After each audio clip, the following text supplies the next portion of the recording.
Padre, gracias te damos ahora por el grato privilegio de abrir tu santo libro. Enséñanos lecciones que sean útiles en nuestro diario caminar y en nuestra preparación para el pronto regreso de tu querido Hijo, Cristo Jesús.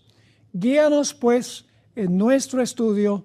Te lo imploramos en el nombre y por los méritos de Cristo nuestro Salvador. Amén. Muy bien, queremos empezar nuestro estudio en Daniel, el capítulo 2. Voy a repasar algo del contenido que encontramos en este magnífico capítulo del Santo Libro del Señor. Yo me imagino que la mayoría de los que están viendo esta presentación conocen esta profecía. La Biblia nos dice que Dios le dio al rey Nabucodonosor un sueño. Y en el sueño básicamente le mostró la historia del mundo desde sus días hasta el establecimiento del reino eterno de Cristo Jesús. Vamos a repasar los reinos que mencionó Dios en ese sueño. Primeramente, Babilonia. Luego se iba a levantar después Medo-Persia. Después de Medo-Persia se iba a levantar el reino de Grecia. Luego iba a caer el reino de Grecia y se iba a levantar el imperio romano. Y entonces el imperio romano se iba a fragmentar en 10 reinos. Y después de fragmentarse en 10 reinos, se les iba a agregar barro, que representa el poder religioso. Es decir, en los pies de la imagen iba a haber una mezcla de la iglesia y el poder civil. Y luego finalmente Dios iba a establecer un reino que nunca se iba a corromper. Un reino indestructible que iba a perdurar para siempre. Claro, Nabucodonosor no recordó el sueño cuando se despertó. Y para hacer una larga historia corta, finalmente vino Daniel y le explicó el significado de este sueño. Y no solamente el significado, también el contenido del sueño que el rey había olvidado. Ahora, a Nabucodonosor no le gustó la perspectiva que Dios le demostró. En realidad él pensaba que el reino de Babilonia iba a ser eterno. ¿Y cómo es que después de mi reino se va a levantar otro, y después de ese otro, y después de ese otro, y luego ese otro se iba a dividir, después se le iba a unir el poder de la iglesia, y luego entonces Dios iba a establecer un reino que nunca iba a caer? A Nabucodonosor no le gustó absolutamente nada eso. Y por lo tanto vamos a encontrar en el capítulo 3 de Daniel que el rey Nabucodonosor hizo una imagen como la que había visto en su sueño, pero con una gran diferencia. Y es que en vez de estar compuesta esta imagen de varios metales, iba a estar completamente compuesta de oro fino, de oro puro. De esta manera, el rey Nabucodonosor le estaba anunciando a Dios que la historia no iba a progresar como él decía, sino que iba a progresar como Nabucodonosor creía. Es decir, al hacer una imagen toda de oro, Nabucodonosor estaba diciendo: mi reino, el reino de oro, la cabeza de oro, no solo será la cabeza, sino que será mi imperio eterno y nunca caerá. Pero Dios ya le había dicho a Nabucodonosor en Daniel 2 y el versículo 37 y 38 que Él es el que pone y quita reyes. Dios es el que puso a Nabucodonosor en el trono.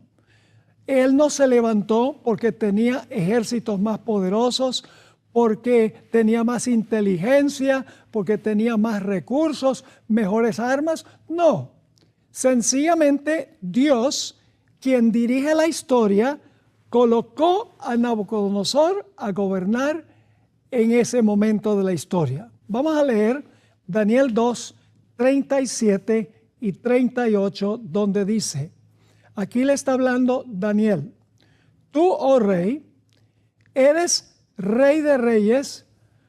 ¿Por qué era rey de reyes? Con minúscula, dicho sea de paso, porque el Apocalipsis dice que Dios es rey con mayúscula de reyes. Dice aquí, porque el Dios del cielo te ha dado reino, poder, fuerza y majestad. Y donde quiera que habitan hijos de hombres, bestias del campo y aves del cielo, Él los ha entregado en tu mano y te ha dado el dominio sobre todo. Tú eres aquella cabeza de oro.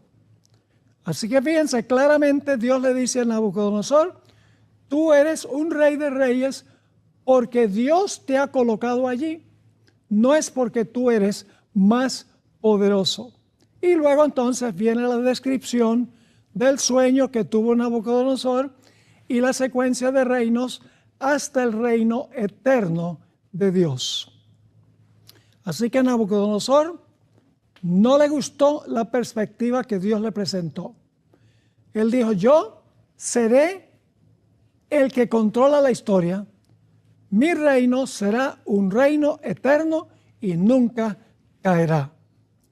Y por lo tanto mandó a levantar la imagen de Daniel, el capítulo 3, y mandó a todas las naciones, lenguas y pueblos a que vinieran a la dedicación de esa imagen y que todos le rindieran homenaje a él a través de inclinarse a esa gran estatua de Daniel, el capítulo 3. Vamos a leer Daniel 3 y el versículo 1 y 2. El rey Nabucodonosor hizo una estatua de oro cuya altura era de 60 codos y su anchura de 6 codos, la levantó en el campo de Dura, en la provincia de Babilonia. Y envió el rey Nabucodonosor a que se reuniesen los sátrapas, los magistrados y capitanes, oidores, tesoreros, consejeros, jueces y todos los gobernadores de las provincias para que viniesen a la dedicación de la estatua que el rey Nabucodonosor había levantado. Ahí estaban presentes todos los dirigentes políticos. Estaban también los caldeos, los dirigentes religiosos.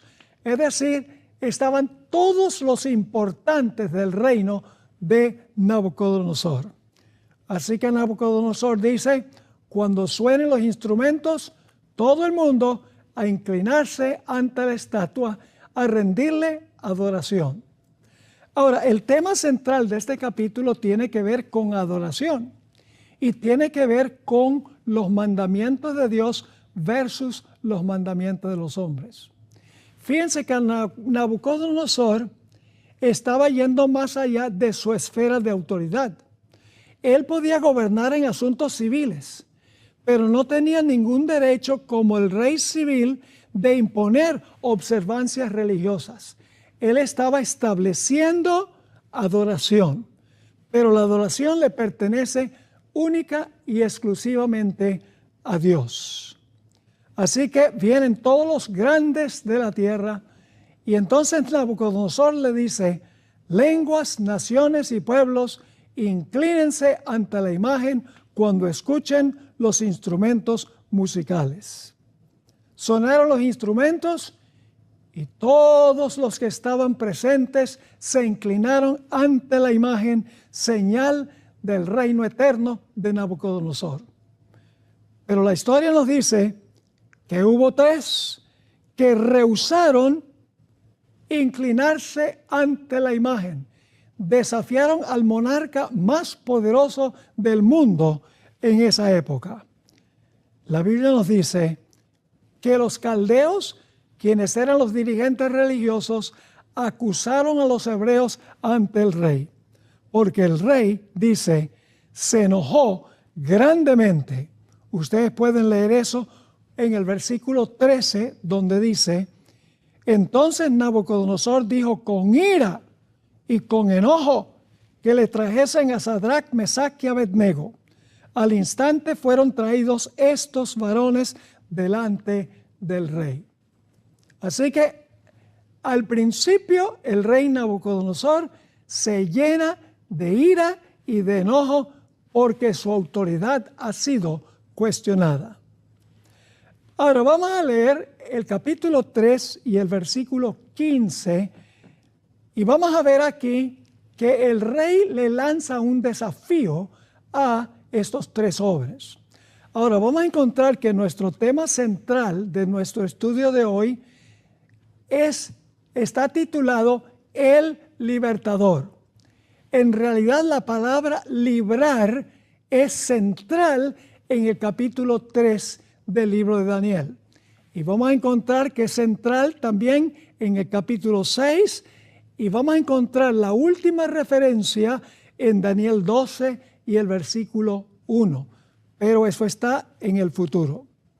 Ahora Nabucodonosor decide darle a los jóvenes una segunda oportunidad. Dice ahí en el versículo 15 lo siguiente. El rey le está hablando a los jóvenes. Ahora pues, ¿estáis dispuestos para que al oír el son de la bocina, de la flauta, del tamboril, del arpa, del salterio, de la zampoña y de todo instrumento de música, os postréis y adoréis la estatua que he hecho? Ahora viene la parte clave. Porque si no la adorareis, en la misma hora seréis echados en medio de un horno de fuego ardiendo. Y ahora desafía a Dios.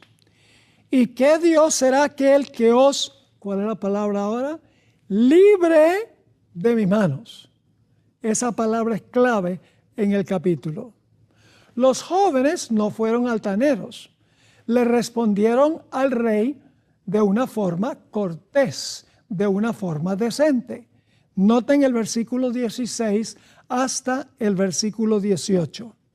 Sadrach, Mesach y Abednego respondieron al rey Nabucodonosor, diciendo, no es necesario que respondamos sobre este asunto. Es decir, ya tenemos en nuestra mente lo que vamos a hacer. No nos vas a cambiar de parecer. Versículo 17.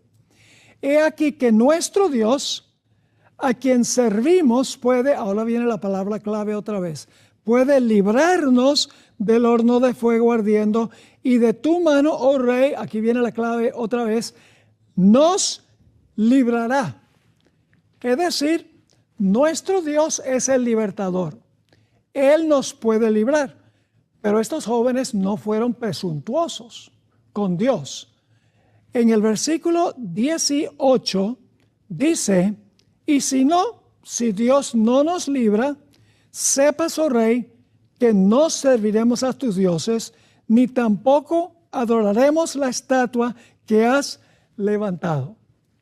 Así que estaban decididos de que iban a obedecer a Dios antes que a los hombres. Fíjense que el punto de conflicto es la adoración. Y en segundo lugar, los mandamientos. Porque especialmente el primer mandamiento y el segundo hubieran sido violados si estos jóvenes se inclinaban ante la imagen. El primer mandamiento dice, no tendrás dioses ajenos delante de mí. Hubieran estado transgrediendo ese mandamiento. Y el segundo mandamiento dice, no te hagas imagen ni te inclines para adorar a la imagen. Es decir, el conflicto era sobre la adoración y sobre los mandamientos. Ahora, quiero adelantarme un poquito. Daniel 3 está en el trasfondo de Apocalipsis 13. Fíjense que el rey Nabucodonosor por un tiempo se comportó como una bestia. Y luego dice que Nabucodonosor levantó una imagen. Mandó a todos adorar a la imagen. Y cualquiera que no adorara a la imagen iba a ser muerto. Y fíjense que detrás de Nabucodonosor estaban los caldeos, que eran los religiosos del reino, animando al rey de que hiciera esta imagen con el fin de deshacerse del remanente fiel. Esto es lo mismo que encontramos en Apocalipsis 13, solo que en Daniel 3 sucede localmente en la Babilonia literal. Al final de la historia va a suceder globalmente y no va a ser con Babilonia literal, sino que va a ser con una Babilonia espiritual. Apocalipsis 13 dice que la bestia va a mandar a hacer una imagen, va a mandar a todos a adorar a la imagen de la bestia. Cualquiera que no adore la imagen de la bestia sea muerto. Nuevamente habrá una unión entre la iglesia y el poder civil. Ahora, esta indisposición de hacer lo que el rey decía, en realidad enojó al rey más allá de lo que podamos imaginarnos. Vamos a leer el versículo 19. Dice en el versículo 19 de Daniel 3, entonces Nabucodonosor se llenó de ira y se demudó el aspecto de su rostro contra Sadrach, Mesach y Abednego, y ordenó que el horno se calentase 7 veces más de lo acostumbrado. Entonces fíjese que el rey está furioso porque su autoridad ha sido cuestionada. Dice que la expresión de su rostro cambió. Y es interesante que el espíritu de profecía nos dice que el rostro del rey Nabucodonosor parecía el rostro de un demonio. Es decir, estaba lleno del espíritu del demonio, del dragón. Nos hace recordar de Apocalipsis 12, 17, que está hablando del tiempo del fin, donde dice que el dragón se airó contra la mujer y se fue a hacer guerra contra el remanente de la simiente de ella. Así que el rey se enfurece y manda calentar el horno 7 veces más que de lo que se hacía regularmente. Ahora, yo no sé si ellos tendrían un termómetro para calcular cuán caliente estaba el horno. Yo creo que el número 7 significa plenitud, es decir, el horno se calentó más allá de lo cual no se podía calentar. Es decir, era el peor tiempo de angustia de la historia, como sucederá también al final de la historia de este mundo. Así que los 3 jóvenes fueron echados al horno y el horno estaba tan caliente que los que echaron a los 3 jóvenes al horno fueron incinerados por el fuego del horno. Y entonces el rey Nabucodonosor dice, misión cumplida, todos los opositores han sido eliminados. Pero luego mira dentro del horno, indudablemente desde una distancia, y el rey queda alarmado. Y le pregunta a los magnates que están presentes, ¿no echamos nosotros 3 jóvenes en el horno? Y ellos dijeron, sí, oh rey, fueron 3.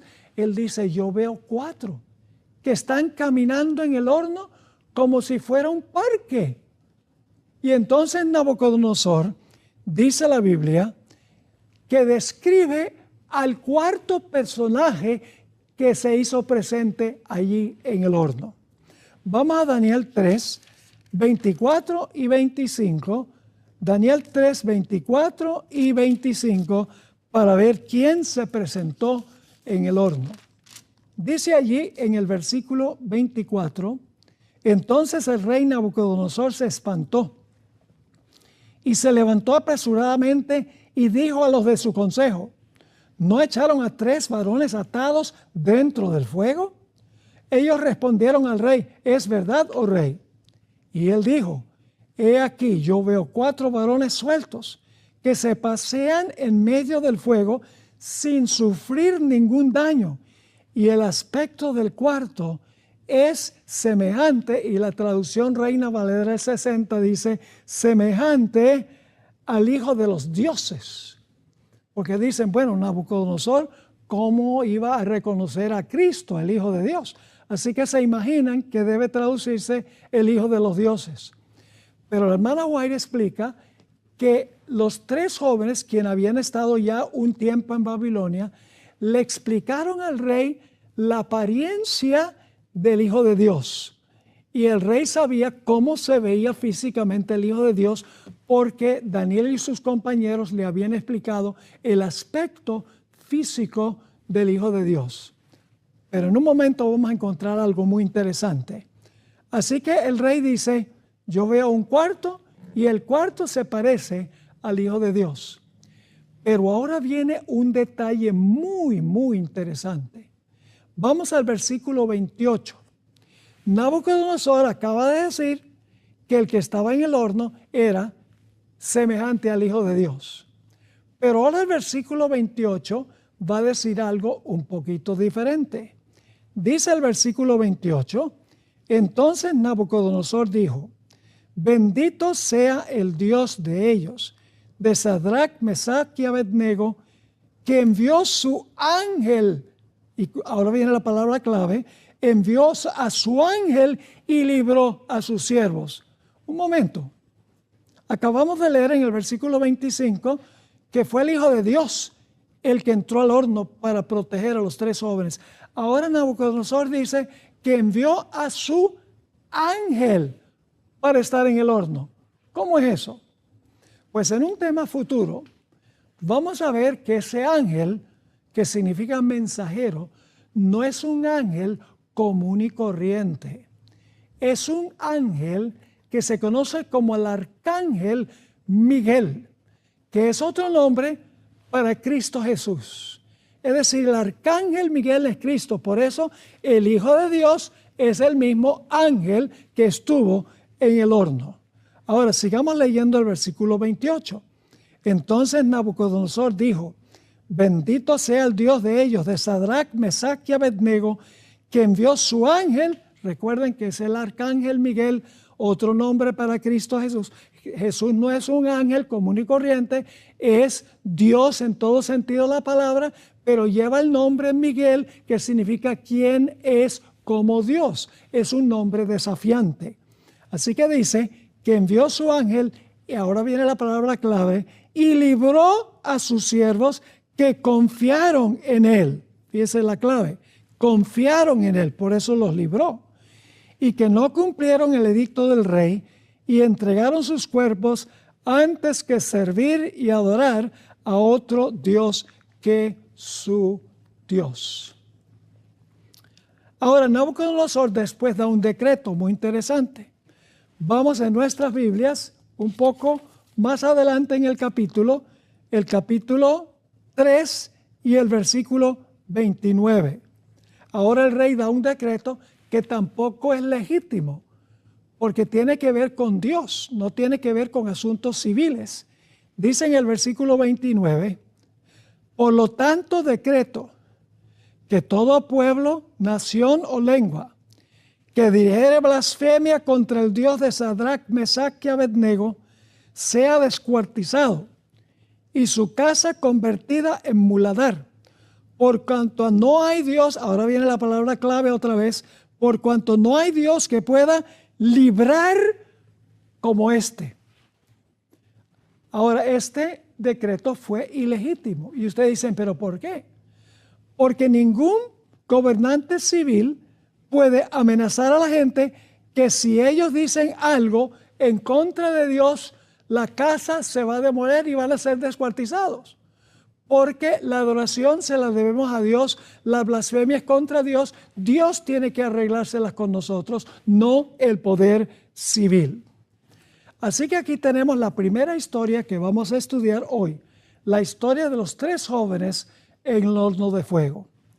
Pero hay otra historia que es afín a esta historia, la que encontramos en Daniel, el capítulo 6.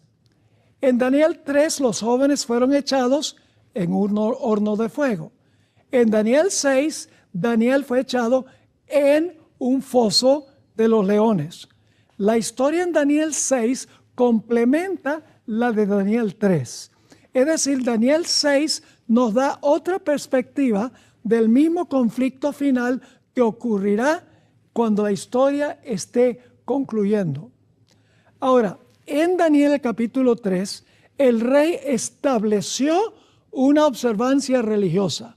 La estableció. Pero en Daniel 6 es un poquito diferente lo que hizo el rey. El rey Darío lo que hizo fue prohibir la libre práctica de la religión, diciendo que nadie podía hacer una petición a Dios u a hombre por 30 días. Es decir, que en Daniel 3 Nabucodonosor estaba estableciendo una observancia religiosa, el poder civil imponiendo religión, mientras que en Daniel 6 el rey está prohibiendo que practiquen su religión orándole a Dios. Ahora vamos a mirar la historia de Daniel 6 para ver lo que tenemos aquí. Muy interesante.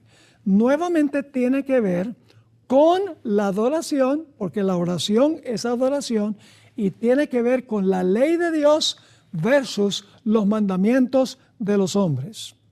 Vamos a comenzar en Daniel 6 y el versículo 5, la historia.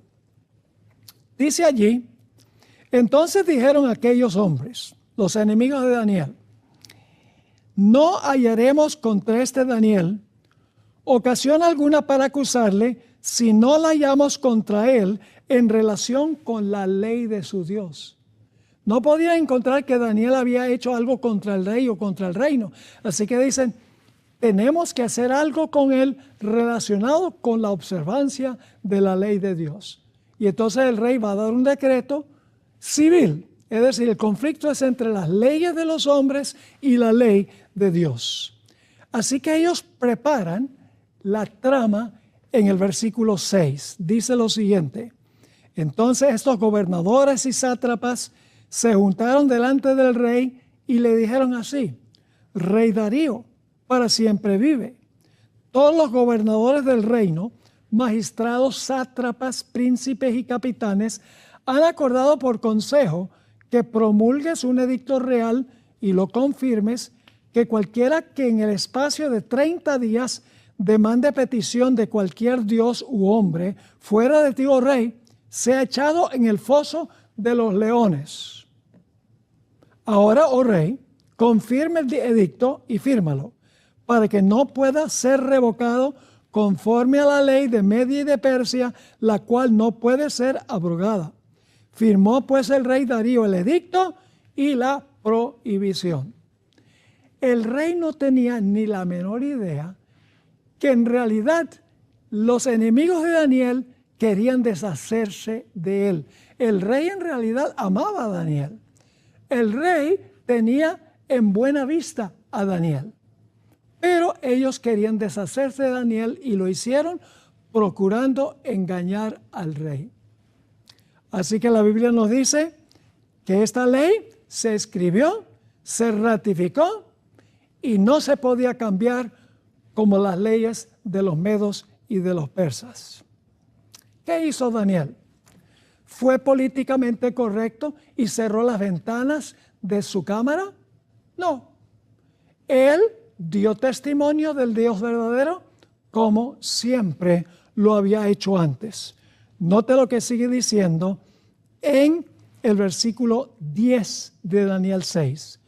Cuando Daniel supo que el edicto había sido firmado, entró en su casa y, abiertas las ventanas de su cámara que daban hacia Jerusalén, se arrodillaba, fíjese que es un acto de adoración, se arrodillaba 3 veces al día y oraba y daba gracias delante de su Dios como lo solía hacer antes.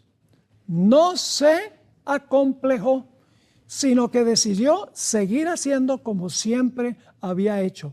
Iba a adorar a su Dios a través de la oración e iba a desobedecer la ley civil que interfería con su derecho de adorar a Dios de acuerdo a su propia conciencia. Ahora Daniel estaba entonces bajo edicto de muerte. Lo iban a echar en un foso de leones. El rey, cuando se dio cuenta que lo habían engañado, estaba supremamente triste, porque él en realidad quería a Daniel. Él sabía que Daniel no le iba a causar ningún daño al reino. Vamos ahora a leer en Daniel el capítulo 6, los versículos 14 al 22, que nos relata en cuanto al rey, la actitud del rey por lo que había ocurrido. Y quiero que recuerden la palabra clave. La palabra clave es librar. Dios libró a los jóvenes del horno y encontramos que Dios va a librar a Daniel del foso de los leones. Vamos al versículo 14 de Daniel 6. Dice, cuando el rey oyó el asunto, le pesó en gran manera. Ahora viene la palabra clave, y se resolvió que librar a Daniel. Hasta la puesta del sol trabajó para, ¿qué? ¿Cómo es la palabra? Librarle. Pero aquellos hombres rodearon al rey y le dijeron, sepas, oh rey, que es ley de Media y de Persia, que ningún edicto u ordenanza que el rey confirme puede ser abrogado. Entonces el rey mandó y trajeron a Daniel y le echaron en el foso de los leones. Y el rey, ahora note la palabra clave otra vez, y el rey dijo a Daniel, el Dios tuyo, a quien tú ocasionalmente sirves, no dice ocasionalmente, ¿verdad?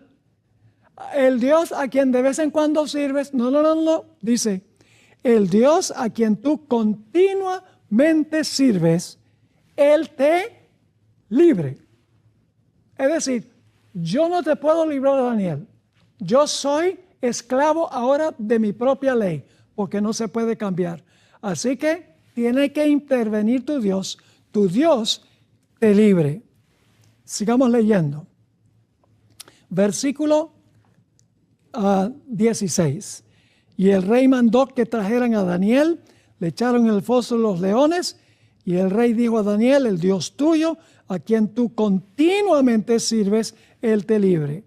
Y fue traída una piedra y puesta sobre la puerta del foso, la cual selló el rey con su anillo y con el anillo de sus príncipes, para que el acuerdo acerca de Daniel no se alterase.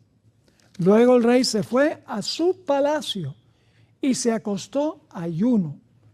Ni instrumentos de música fueron traídos delante de él, y se le fue el sueño. Y luego entonces amanece.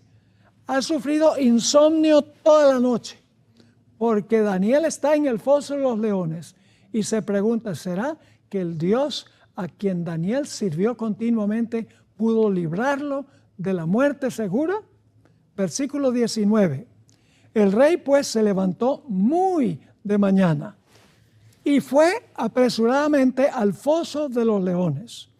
Y acercándose al foso llamó a voces a Daniel con la voz triste y le dijo, Daniel, siervo del Dios viviente, el Dios tuyo, a quien tú continuamente sirves, te ha podido, la palabra clave, te ha podido librar de los leones. Entonces Daniel respondió al rey, oh rey, vive para siempre. Mi Dios envió su ¿qué? Interesante. Envió su ángel. ¿Será el mismo ángel de Daniel 3? Yo pienso que sí. Mi Dios envió su ángel, el cual cerró la boca de los leones para que no me hiciesen daño, porque ante ti fui hallado inocente, es decir, he sido fiel en los asuntos del reino, y aún delante de ti, oh rey, yo no he hecho nada malo. He obedecido las leyes civiles y he obedecido la ley de mi Dios. Versículo 23.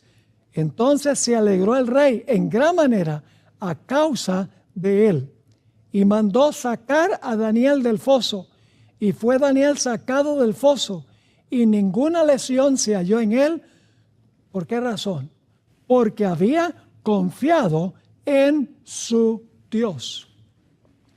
Dicho sea de paso, tanto esta experiencia de Daniel en el capítulo 6 y la de los tres jóvenes se menciona en Hebreos el capítulo 11, donde dice que por fe apagaron fuegos impetuosos y por fe cerraron las bocas de los leones. Es decir, conquistaron porque continuamente servían a Dios y porque tuvieron fe y confianza en su Dios, aún hasta el punto de estar dispuestos de morir para ser fieles al Señor. Después de esto, el rey dio un decreto que también era ilegítimo, porque un poder civil no puede hacer ningún decreto religioso de que se debe adorar así o no se puede adorar así. El poder civil es para gobernar en asuntos civiles y no debe entrometerse en la religión. Fíjense ahora el decreto que da el rey después de esta experiencia. Vamos a Daniel, el capítulo 6, y vamos a leer los versículos 25 al 27. Dice así: Entonces el rey Darío escribió a todos los pueblos, naciones y lenguas que habitan en toda la tierra, paz os sea multiplicada. De parte mía es puesta esta ordenanza, que en todo el dominio de mi reino todos teman y tiemblen ante la presencia del Dios de Daniel. Un decreto ilegítimo. Ningún rey puede ordenar que la gente tema y tiemble delante del Dios verdadero, porque esa es una responsabilidad que le debe el ciudadano a Dios, no al poder civil. Así que dice que en todo el dominio de mi reino todos teman y tiemblen ante la presencia del Dios de Daniel, porque Él es el Dios viviente y permanece por todos los siglos, y su reino no será jamás destruido, y su dominio perdurará hasta el fin. Ahora fíjense lo que dice: Él salva y ¿qué? Libra, y hace señales y maravillas en el cielo y en la tierra. Él ha, otra vez la palabra clave, librado a Daniel del poder de los leones.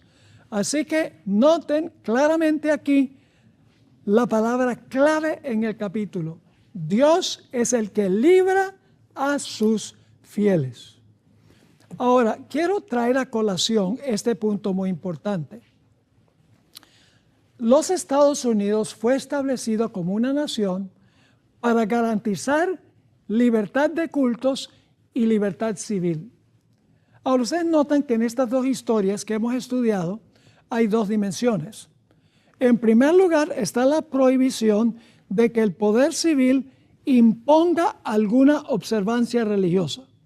Nabucodonosor levantó una imagen, dijo: todos a adorar a la imagen. Está estableciendo una observancia religiosa.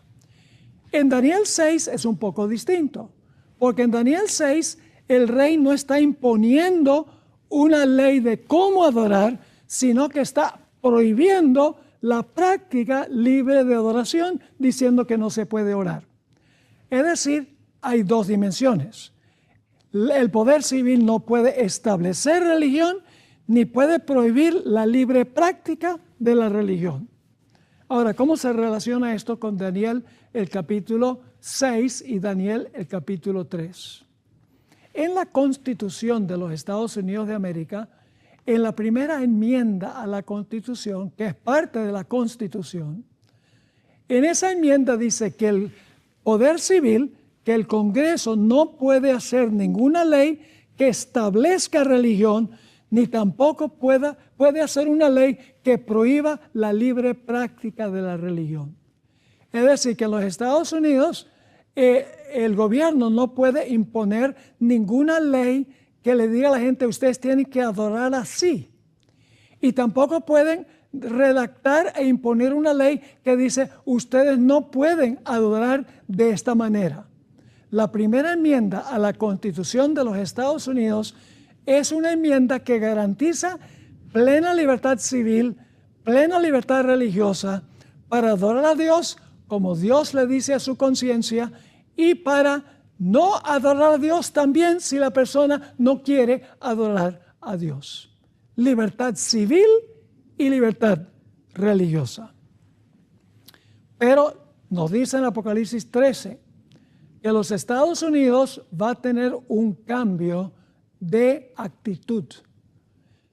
Va a llegar al punto en que esta nación, que tenía dos cuernos como de cordero, que representan libertad civil y religiosa, que significa que cada uno puede adorar a Dios conforme a los dictados de su conciencia, esta nación va a llegar un momento en que va a cambiar su conducta. Porque dice que tiene 2 cuernos como de cordero, pero finalmente va a hablar como un dragón. En cierto sentido se parece al reino de los medos y los persas. Muy interesante. Cuando el rey Darío y Ciro, era familiar de él, cuando ellos tumbaron al rey de Babilonia y acabaron con el reino de Babilonia, en realidad fueron un reino muy magnánime. Es decir, que ellos le dieron libertad a todos los que habían sido esclavizados por Babilonia. Pero más adelante, en la época del rey Jerjes, que en Esther se le llama Asuero, en ese tiempo, ese mismo reino que había garantizado libertad civil y religiosa a todos los pueblos, cambió de conducta y ahora impuso una ley que se conoce como la ley que existió en los días de Esther, de que todos tenían que inclinarse ante Amán, ese ser malévolo, y cualquier individuo que no lo hiciese iba a ser muerto. Es decir, hubo un cambio de conducta de ese reino de los medos y persas, de un reino que garantizaba libertad civil y religiosa, a un reino opresivo, imponiendo observancias religiosas. Así que encontramos en estas historias muchas lecciones en cuanto al futuro.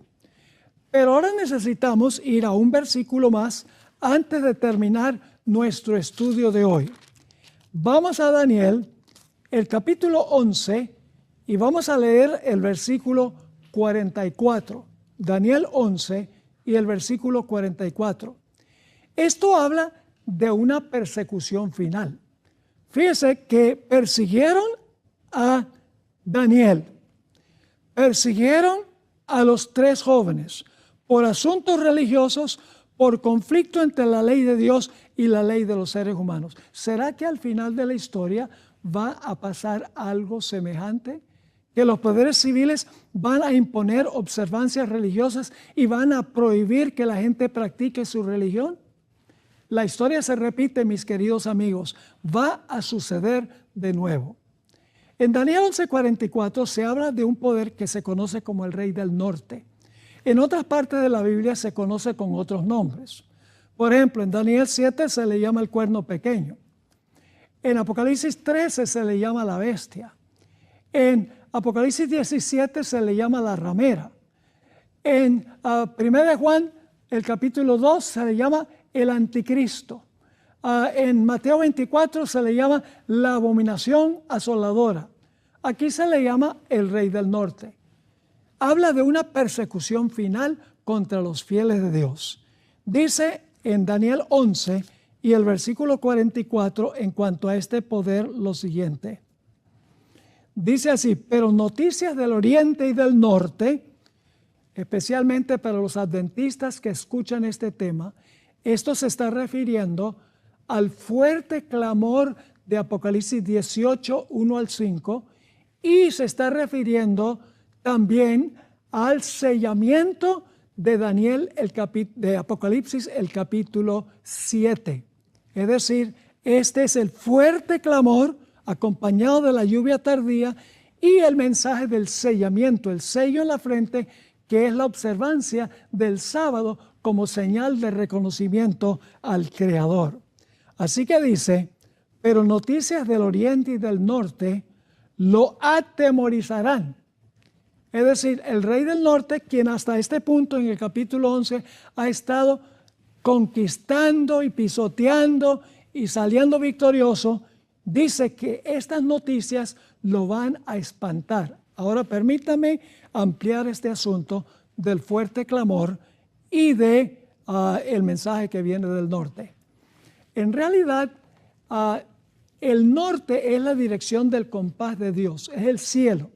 Por eso Lucifer aspiró a ocupar el lugar de Dios a los lados del norte, según Isaías 14, 12 al 14. Es decir, el mensaje que viene del norte es un mensaje que viene del cielo. Ahora, hay un mensaje en Apocalipsis que viene del cielo.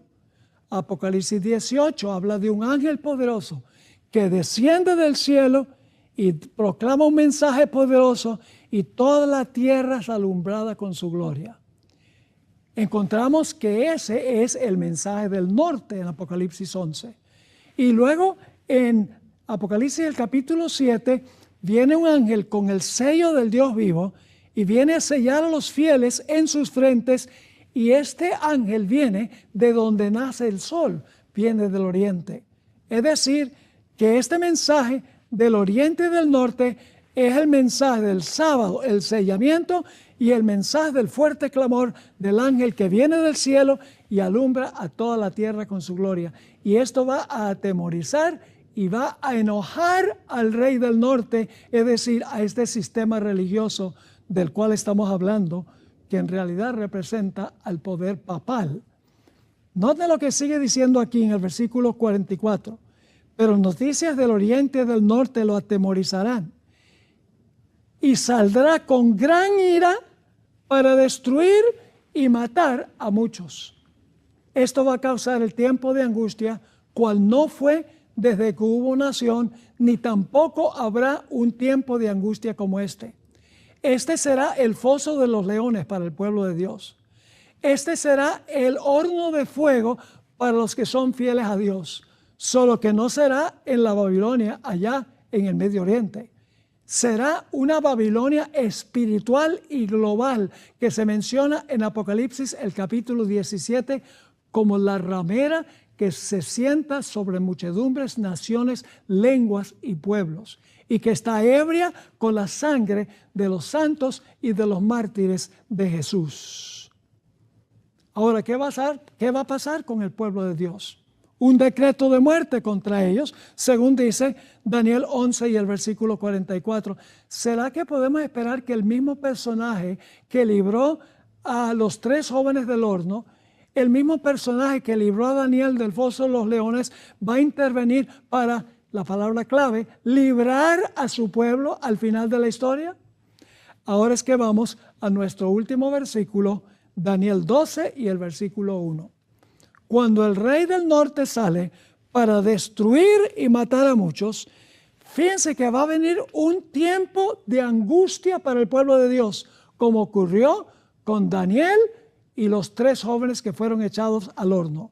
Dice en Daniel 12, el versículo 1, en aquel tiempo, cuando el rey del norte sale para conquistar y acabar con los fieles, para tener dominio mundial, dice, en aquel tiempo se levantará, ¿quién? Miguel. ¿Quién? Miguel. Y saben que Miguel es Cristo, porque cuando Cristo regrese del cielo, es Miguel el arcángel, cuando Cristo regrese del cielo, en su segunda venida, 1 Tesalonicenses 4, y el versículo 15 al 17 viene con voz de mando, con trompeta de Dios y con voz de arcángel. Y es Cristo Jesús el que viene allí en 1 Tesalonicenses, el capítulo 4.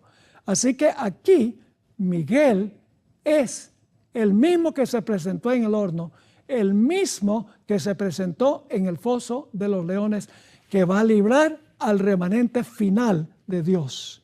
Dice, en aquel tiempo se levantará Miguel, el gran príncipe, que está de parte de los hijos de tu pueblo. Fíjese, está de parte de los fieles de Dios, como en Daniel 3 y en Daniel 6. Así que dice, el gran príncipe que está de parte de los hijos de tu pueblo, pero no significa que no vamos a pasar por el tiempo de angustia. Dios podría haber librado a los 3 jóvenes sin que fueran echados al horno. Podría haber librado a Daniel sin que fuera echado al foso. Pero permitió Dios que fueran echados al horno y que Daniel fuera echado al foso de los leones para demostrar que Él era el gran Dios y para demostrar también que sus fieles eran fieles a Él, que lo amaban a Él y estaban dispuestos de morir para ser fieles a Él. Así que dice, y será tiempo de angustia, cual nunca fue desde que hubo gente hasta entonces. Ahora viene la parte clave. Pero en aquel tiempo será, ¿qué cosa? La palabra clave. Libertado tu pueblo, todos los que se hallen escritos en el libro. Y en el libro están escritos los fieles de Dios. Así que fíjense la secuencia aquí. Se levanta Miguel para defender a su pueblo. Pero su pueblo pasa por este terrible tiempo de angustia. Pero al final del tiempo de angustia son librados por Miguel, el arcángel. Dicho sea de paso, el texto donde dice que Miguel es el arcángel es ese pequeño libro antes de Apocalipsis, el libro de Judas. Dice que el arcángel Miguel tuvo una discusión con Satanás sobre el cuerpo de Moisés. Ahora, ¿qué nos dice esto? El Salmo 34 y el versículo 7, donde dice lo siguiente: el ángel de Jehová acampa alrededor de los que le temen y los defiende. Ahora, no tenemos tiempo de entrar en los detalles, pero en la Biblia el ángel de Jehová no es más ni menos que Cristo Jesús. Ustedes pueden ver eso en Éxodo el capítulo 3, donde dice que el ángel de Jehová se le apareció a Moisés en medio de una zarza que ardía, pero no se consumía. Y entonces encontramos que Moisés le preguntó al ángel de Jehová: ¿cuál es tu nombre? Cuando vaya donde Israel, ¿qué nombre les voy a dar con quien yo hablé? Y sale la voz de en medio de la zarza que dijo: yo soy el que soy.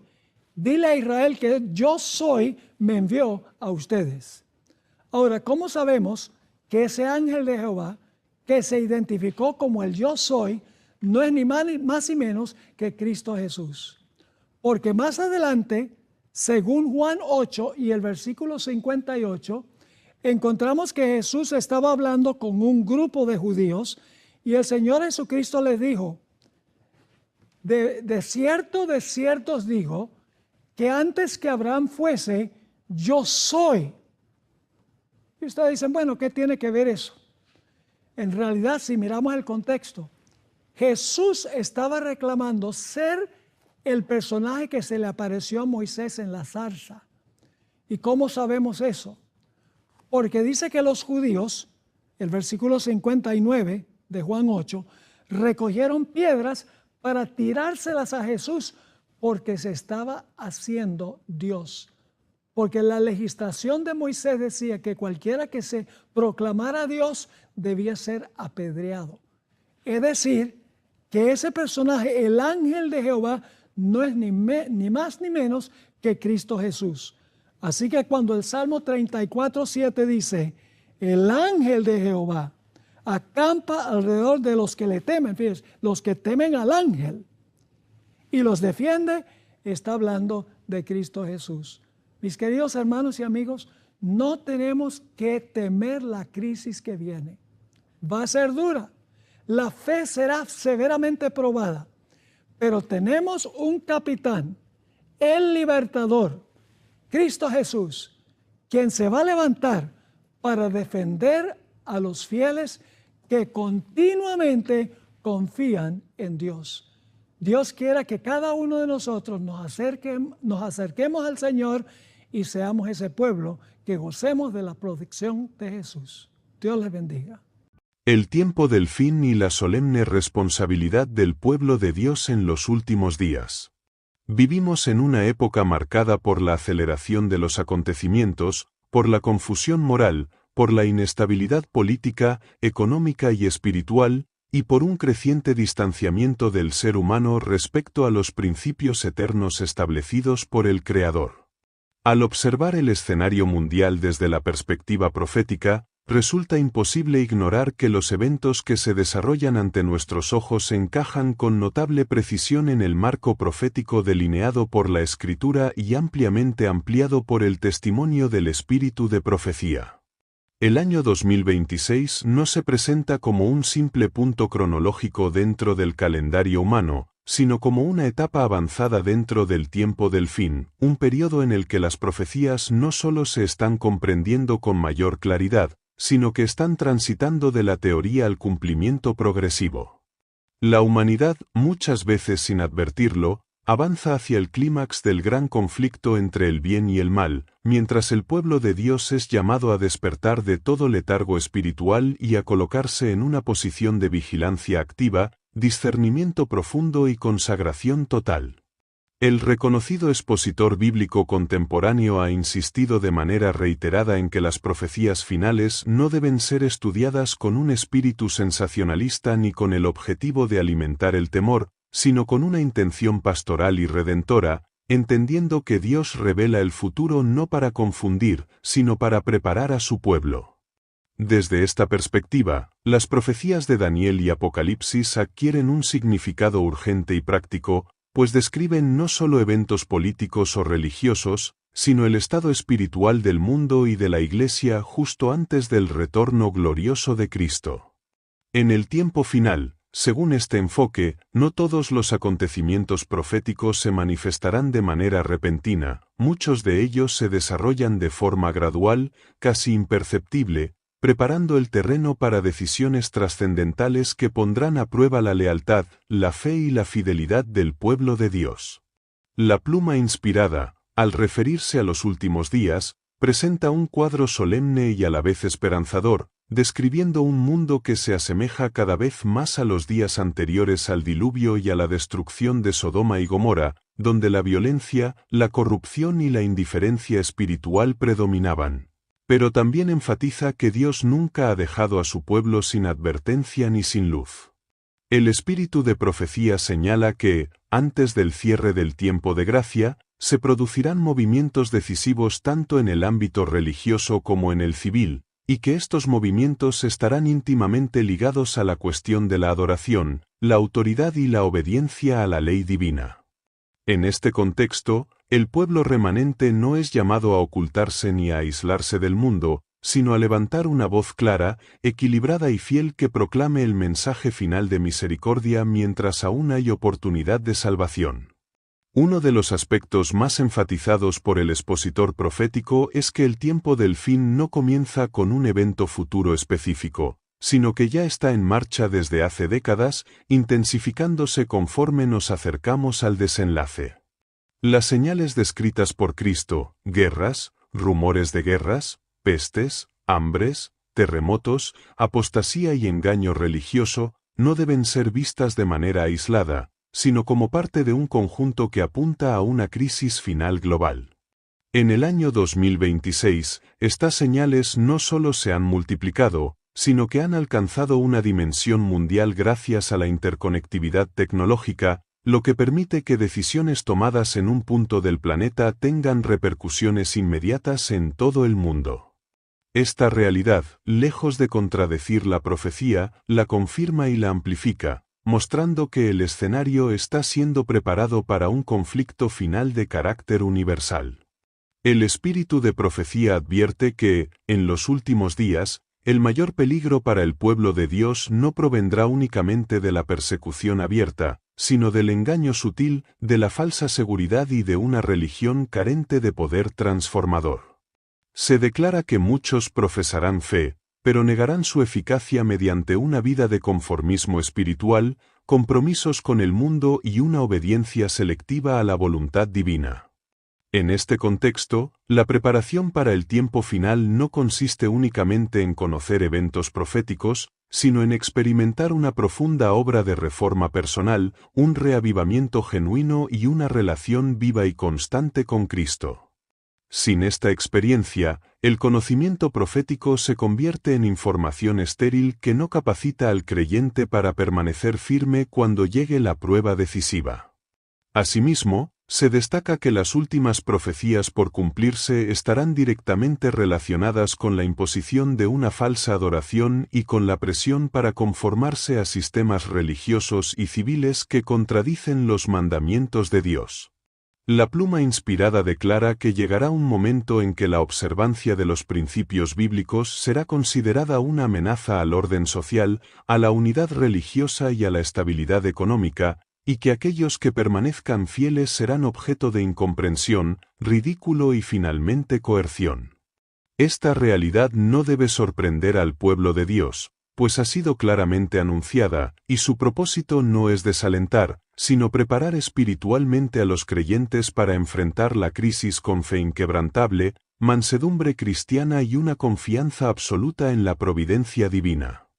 En este escenario profético, el año 2026 se presenta como una oportunidad solemne para evaluar nuestra condición espiritual individual y colectiva.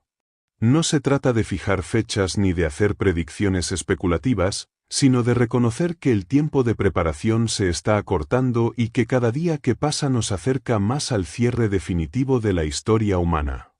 El expositor bíblico ha señalado que Dios está permitiendo que las estructuras del mundo se sacudan para revelar dónde está puesta la confianza de cada ser humano, y que estas sacudidas continuarán aumentando en intensidad hasta que solo permanezca aquello que esté firmemente anclado en la verdad eterna. El espíritu de profecía nos recuerda que, aunque los eventos finales serán de una solemnidad sin precedentes, el pueblo de Dios no debe vivir dominado por el miedo, sino por la esperanza bienaventurada. La misma profecía que anuncia crisis, persecución y engaño, también asegura la presencia constante de Cristo, la guía del Espíritu Santo y la victoria final de aquellos que permanezcan fieles. Prepararse para el tiempo final significa vivir cada día como si Cristo pudiera venir hoy, pero planificar, trabajar y testificar como si aún quedara tiempo, sin perder jamás de vista que el propósito último de la profecía no es alarmar, sino salvar. Daniel, Apocalipsis y la configuración de los poderes finales en el escenario del tiempo del fin.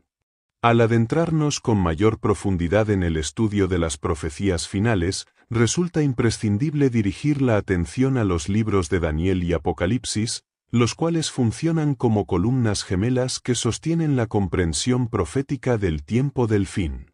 Estos libros no fueron escritos para confundir ni para satisfacer la curiosidad humana, sino para revelar el desarrollo progresivo del gran conflicto a lo largo de la historia y de manera especial, para iluminar los acontecimientos que precederían inmediatamente a la consumación del plan de redención. El expositor bíblico contemporáneo ha enfatizado que ambos libros deben estudiarse de manera conjunta, ya que Apocalipsis amplía, complementa y culmina las profecías dadas a Daniel, mostrando con mayor claridad el papel de los poderes religiosos y civiles en los últimos momentos de la historia humana. Daniel presenta una secuencia profética claramente definida mediante símbolos de reinos, bestias y cuernos que representan sistemas políticos y religiosos que se levantarían uno tras otro, ejerciendo dominio y, en muchos casos, oponiéndose a la autoridad de Dios. Esta línea profética no se detiene en el pasado, sino que se extiende hasta el tiempo del fin, una expresión que marca el periodo en el cual el conocimiento profético sería aumentado y las verdades selladas serían comprendidas con mayor claridad. En este contexto, el año 2026 se encuentra plenamente dentro de este tiempo profético, un periodo caracterizado por un interés renovado en las profecías, pero también por una resistencia creciente a aceptar sus implicaciones prácticas. El espíritu de profecía señala que el aumento del conocimiento no garantiza automáticamente la fidelidad, pues muchos comprenderán intelectualmente la verdad, pero no permitirán que ésta transforme su carácter ni su estilo de vida. Apocalipsis, por su parte, presenta el panorama final del conflicto entre Cristo y las fuerzas del mal, utilizando un lenguaje simbólico cargado de significado espiritual y profético. En este libro se revela con claridad que el conflicto final girará en torno a la adoración, la autoridad y la obediencia. No se tratará simplemente de una confrontación política o militar, sino de una crisis espiritual global en la que cada ser humano será llamado a decidir a quién rendirá lealtad suprema. El expositor profético ha explicado que las bestias descritas en Apocalipsis representan sistemas organizados que buscan usurpar prerrogativas divinas, alterar la ley de Dios y establecer una forma de adoración basada en la autoridad humana en lugar de la revelación divina. La pluma inspirada advierte que, en el tiempo del fin, estos sistemas no actuarán de manera aislada, sino que se unirán en una alianza estratégica con el objetivo de imponer uniformidad religiosa y moral bajo el pretexto de preservar la paz, la estabilidad social y el bienestar común. Esta unión entre poderes religiosos apóstatas y autoridades civiles constituye uno de los últimos grandes movimientos proféticos antes del cierre del tiempo de gracia. No se trata de una imposición inmediata y violenta, sino de un proceso gradual en el que la conciencia individual será progresivamente erosionada mediante la presión social, económica y legal. En este sentido, el año 2026 representa una etapa avanzada de preparación del terreno, donde conceptos como la seguridad colectiva, el bien común y la responsabilidad social están siendo utilizados para justificar la limitación de libertades fundamentales, incluyendo la libertad de conciencia. El espíritu de profecía declara que uno de los engaños más peligrosos del tiempo final será la apariencia de piedad sin fidelidad a la verdad. Muchos movimientos religiosos afirmarán actuar en nombre de Dios, pero sus enseñanzas y prácticas contradirán claramente los principios bíblicos. Esta falsificación de la fe auténtica será tan convincente que, de no ser por una profunda experiencia personal con la palabra de Dios, incluso los creyentes sinceros podrían ser engañados. Por esta razón, se insiste en que la preparación para el tiempo final no puede basarse únicamente en tradiciones, emociones o liderazgo humano, sino en un estudio constante, humilde y dependiente de la Escritura, guiado por el Espíritu Santo. Otro aspecto crucial de las profecías finales es la advertencia de que llegará un momento en que las decisiones económicas estarán condicionadas por la lealtad religiosa. Apocalipsis describe un escenario en el cual comprar y vender estará restringido para aquellos que no se sometan a un sistema de autoridad religiosa impuesto. El expositor bíblico ha señalado que este aspecto de la profecía no debe interpretarse de manera simplista, sino como la culminación de un proceso en el que la economía global se convierte en una herramienta de control ideológico y espiritual. En el contexto actual, donde los sistemas financieros digitales, la vigilancia tecnológica y la interdependencia económica global avanzan rápidamente, estas profecías adquieren una relevancia inquietante y profundamente actual. La pluma inspirada también enfatiza que, antes de que estas profecías se cumplan plenamente, habrá un poderoso llamado al arrepentimiento y una proclamación final del mensaje de misericordia. Dios no permitirá que el mundo sea sorprendido sin advertencia, y levantará hombres y mujeres que, con valentía y amor, proclamarán la verdad sin compromisos.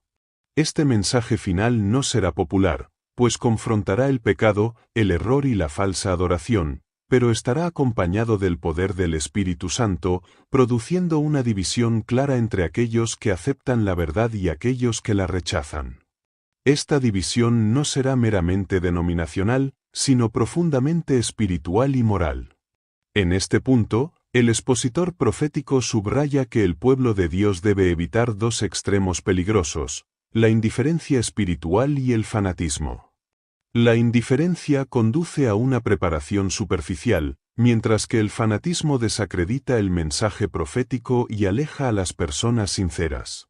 La verdadera preparación para el tiempo final se caracteriza por un equilibrio santo entre la firmeza doctrinal y el amor cristiano, entre la claridad profética y la compasión pastoral.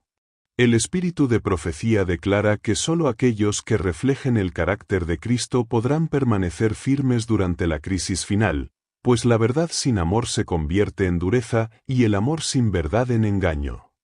A medida que avanzamos hacia el desenlace profético, el llamado para el pueblo de Dios en 2026 es claro e ineludible: fortalecer la fe, profundizar la comunión con Dios, abandonar todo compromiso con el mundo y prepararse para dar razón de su esperanza con mansedumbre y reverencia. Las profecías finales no están destinadas a producir temor, sino a inspirar una vida de santidad, vigilancia y misión. Cada señal cumplida, cada evento que sacude al mundo, es una invitación divina a volver el corazón a Dios y a colocarse del lado de la verdad antes de que sea demasiado tarde. La crisis final de adoración, el sellamiento del pueblo de Dios y la preparación para permanecer firmes. Al avanzar hacia las etapas culminantes del tiempo del fin, las profecías bíblicas y el testimonio del espíritu de profecía coinciden en señalar que el conflicto final no girará principalmente en torno a ideologías políticas ni a disputas territoriales, sino a una cuestión mucho más profunda y decisiva, la adoración. Este tema, que ha estado presente desde el inicio del gran conflicto, alcanzará su máxima expresión en los últimos días, cuando la humanidad será confrontada con una elección clara e ineludible entre la obediencia a Dios y la sumisión a sistemas de autoridad humana que se colocan en oposición directa a la ley divina. El expositor bíblico ha señalado con énfasis que la adoración verdadera no se limita a actos externos, sino que revela la lealtad del corazón, manifestándose en una vida de obediencia voluntaria y amorosa a los mandamientos de Dios. La pluma inspirada declara que la crisis final de adoración no llegará de manera abrupta, sino como resultado de un proceso progresivo en el que las verdades fundamentales de la Escritura serán gradualmente sustituidas por tradiciones humanas, interpretaciones populares y un evangelio diluido que carece de poder transformador. En este contexto, muchos aceptarán una forma de adoración que apela a las emociones y a la conveniencia personal, pero que evita confrontar el pecado y la necesidad de una obediencia completa. El espíritu de profecía advierte que esta falsa adoración será tan atractiva que solo aquellos que estén profundamente arraigados en la palabra de Dios podrán discernir la diferencia entre lo verdadero y lo falso cuando llegue el momento decisivo. Uno de los conceptos más solemnes relacionados con la crisis final es el del sellamiento del pueblo de Dios.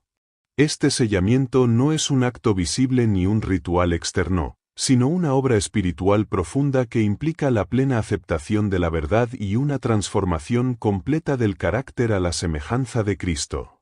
El espíritu de profecía enseña que el sello de Dios representa la aprobación divina sobre aquellos que han permitido que la ley de Dios sea escrita en su mente y en su corazón, reflejando una lealtad inquebrantable incluso frente a la presión, la amenaza y la persecución.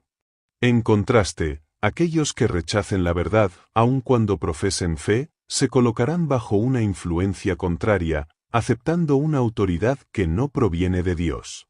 El expositor profético ha subrayado que el sellamiento no es un evento futuro aislado, sino un proceso que se desarrolla ahora, en la vida diaria del creyente. Cada decisión, cada compromiso, cada acto de obediencia o desobediencia contribuye a formar el carácter que será revelado plenamente cuando llegue la crisis final. En el año 2026, este llamado adquiere una urgencia especial, pues las condiciones del mundo indican que el tiempo para una preparación superficial está llegando a su fin.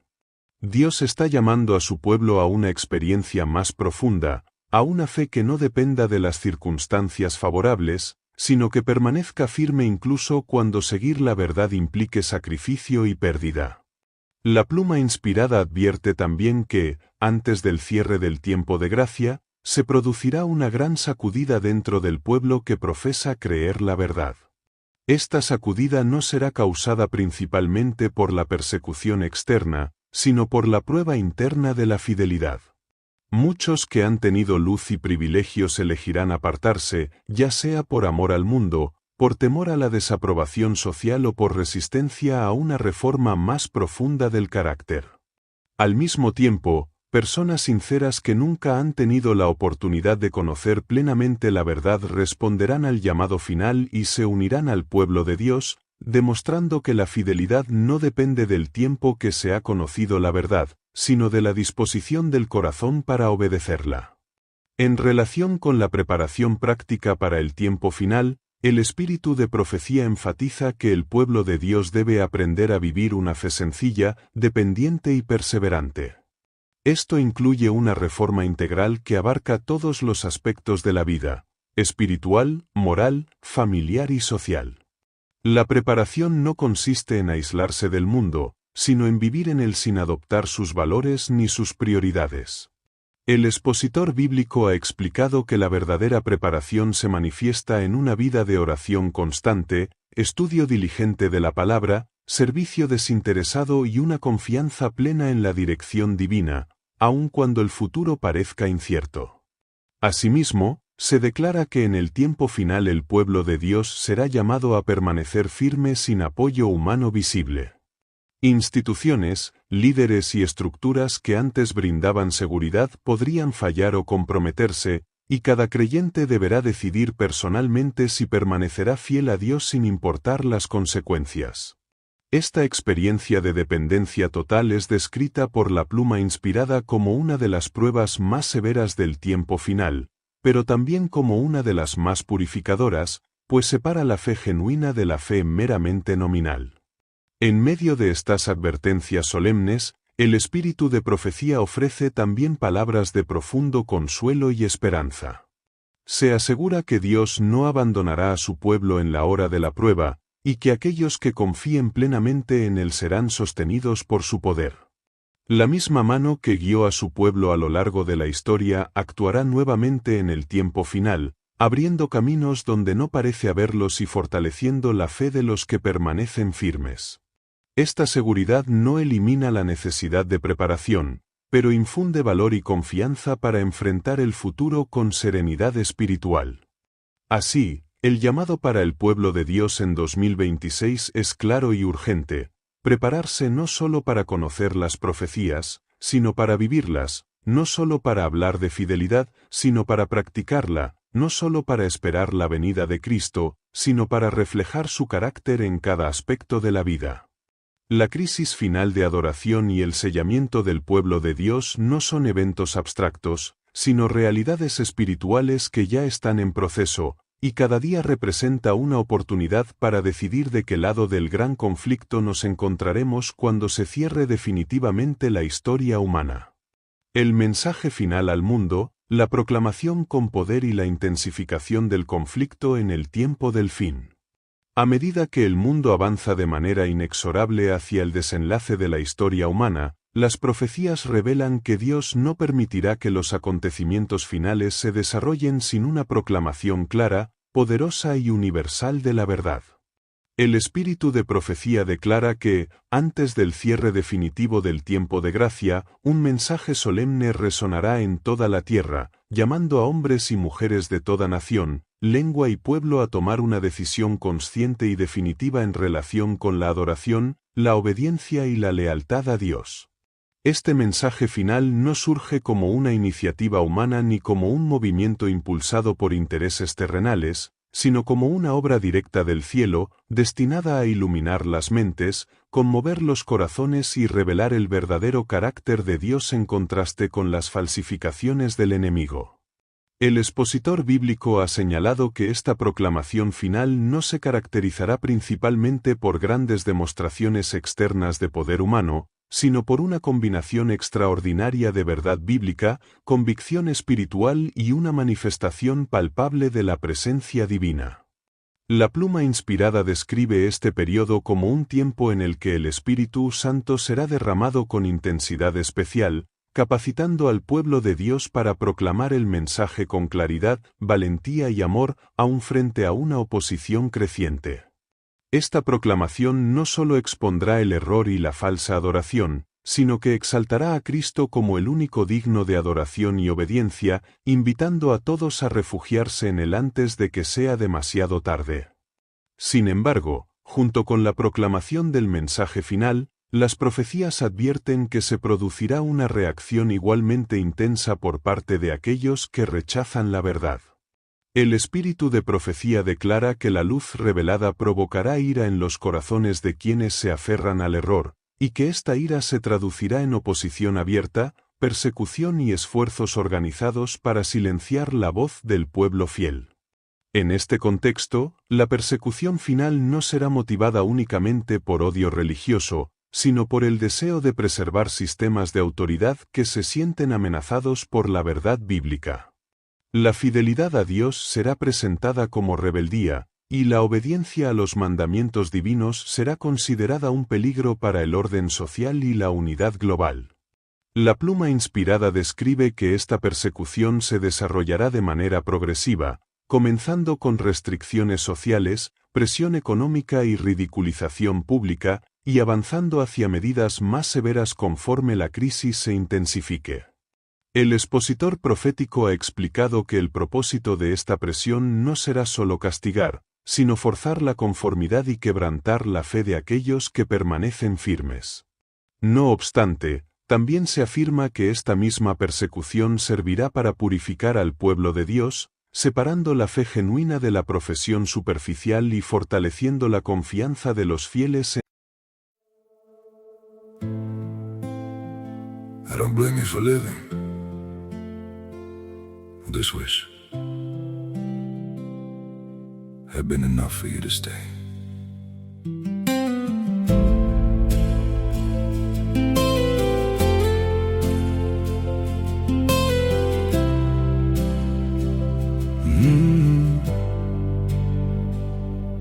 I saw it coming in the way you changed, in the silence between your words. Every I'm fine felt heavier than truth, like something breaking, unheard. I tried to fix what I didn't understand, held on tighter as you slipped away. But love can't grow where it's already gone. I don't blame you for living. This wish had been enough for you to stay.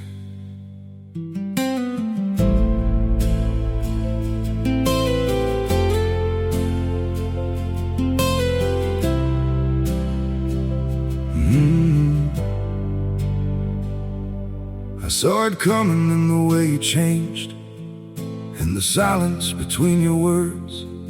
Every I'm fine felt heavier than truth, like something breaking, unheard. I tried to fix what I didn't understand, held on tighter as you slipped away. But love can't grow where it's already gone. I don't blame you for living this wish had been enough for you to stay.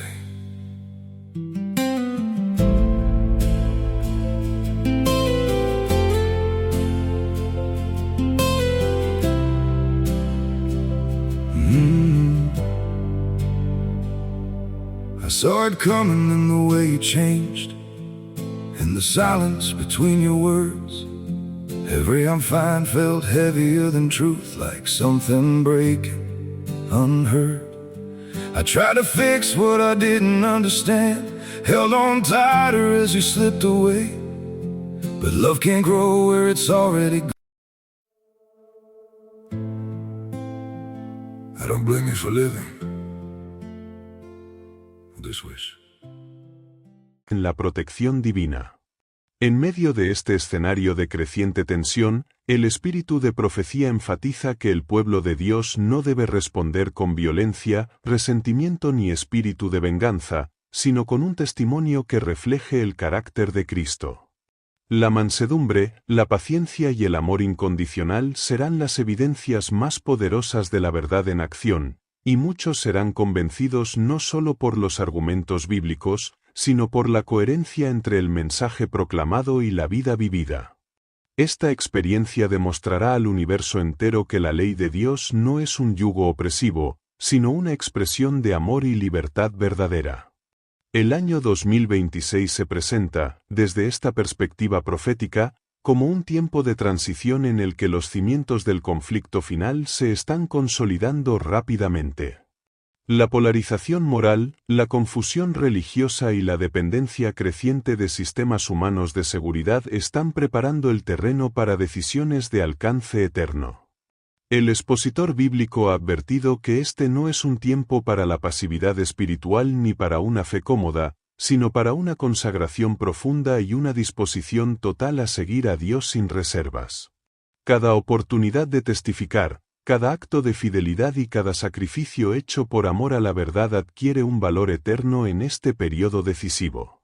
La pluma inspirada también señala que, mientras el mundo se divide cada vez más claramente en dos bandos, el pueblo de Dios será llamado a confiar plenamente en las promesas divinas, incluso cuando todo apoyo humano parezca desaparecer. Esta experiencia de dependencia total será una de las pruebas más severas del tiempo final, pero también una de las más gloriosas, pues permitirá que el poder de Dios se manifieste de manera inequívoca. Los fieles aprenderán que la seguridad verdadera no proviene de estructuras terrenales, sino de una relación viva y constante con el Creador. El mensaje final al mundo no culmina en desesperanza ni destrucción, sino en la promesa segura de la intervención divina y la liberación de los fieles. El espíritu de profecía asegura que Dios no permitirá que su pueblo sea probado más allá de lo que puede soportar, y que, en el momento oportuno, Él actuará para poner fin al conflicto y vindicar su carácter ante el universo. Esta certeza debe inspirar al pueblo de Dios a vivir con esperanza, valor y perseverancia, sabiendo que cada paso de fidelidad es observado y recompensado por aquel que pronto vendrá. El tiempo de angustia, la fe llevada al límite, la liberación divina y la preparación final para el encuentro con Cristo. Las profecías bíblicas y el testimonio del espíritu de profecía convergen de manera solemne al describir la última fase del conflicto como un tiempo de angustia sin precedentes en la historia humana.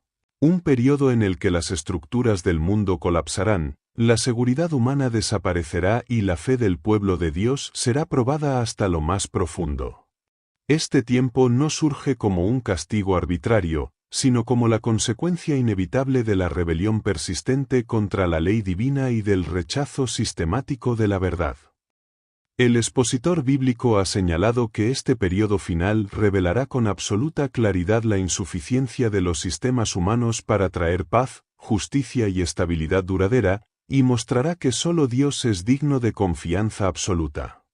La pluma inspirada describe este tiempo de angustia como un momento en el que el pueblo de Dios, privado de toda protección humana visible, será llamado a vivir una experiencia de fe pura, despojada de todo apoyo externo.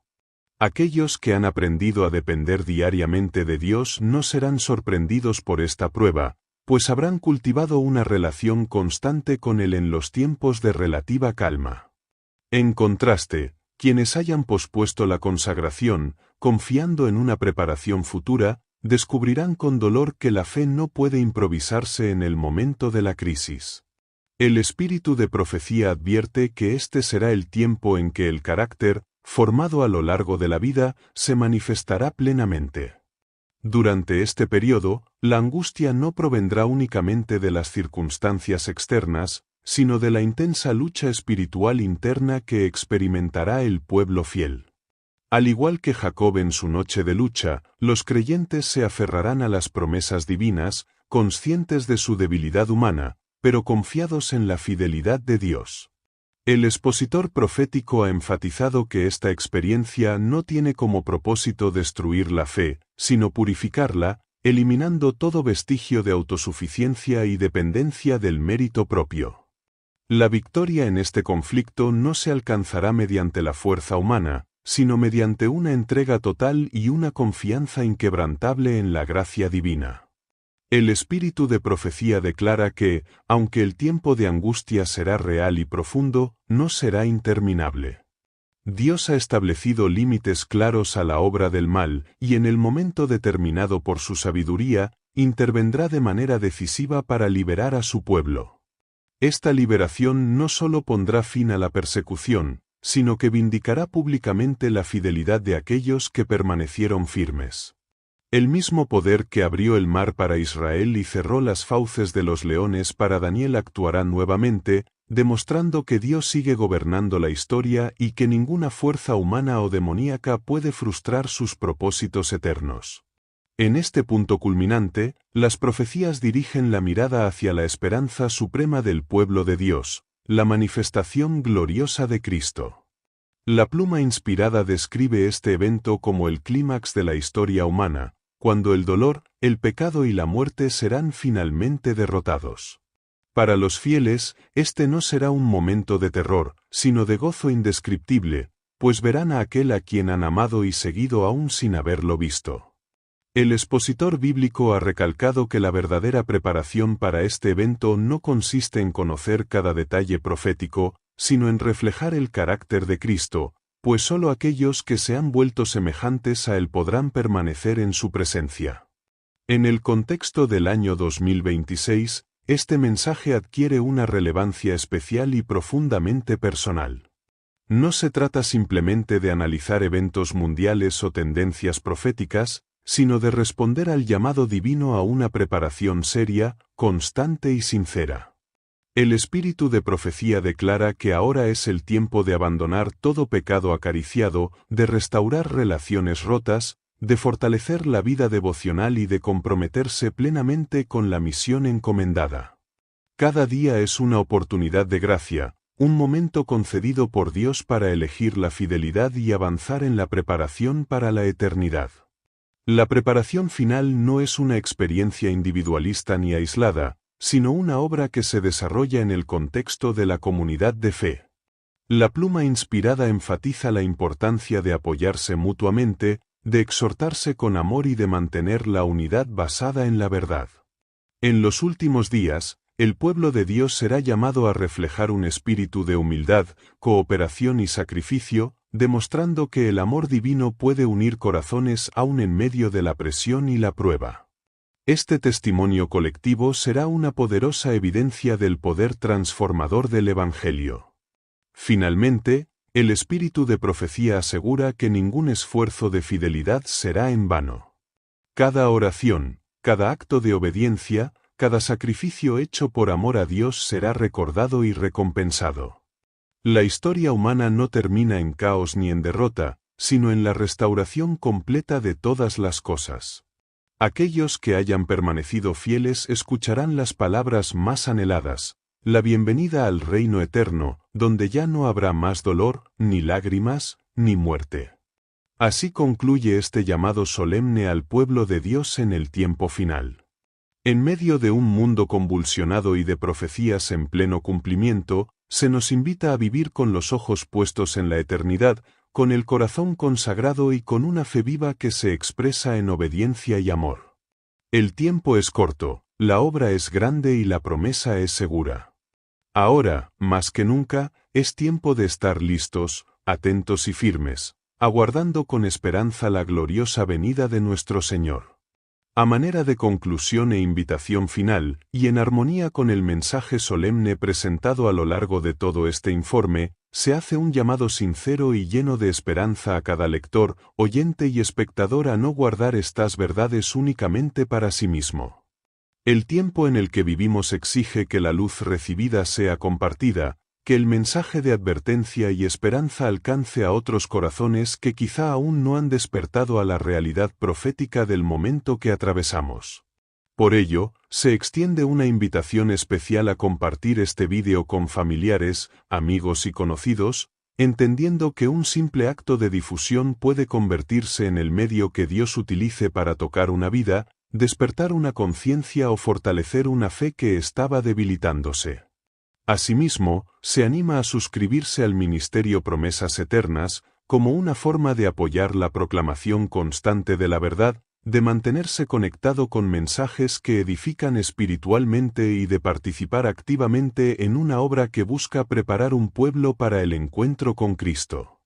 También se invita cordialmente a dejar sus comentarios, reflexiones y preguntas, no solo como una interacción digital, sino como un testimonio vivo de que el mensaje ha sido recibido, meditado y valorado, y a compartir nuevamente para que este llamado profético siga extendiéndose hasta donde Dios lo permita. Que cada acción realizada, al compartir, suscribirse y comentar, sea hecha con el propósito sincero de glorificar a Dios y de colaborar en la misión urgente de estos últimos días, mientras aún hay tiempo de gracia y oportunidad de salvación.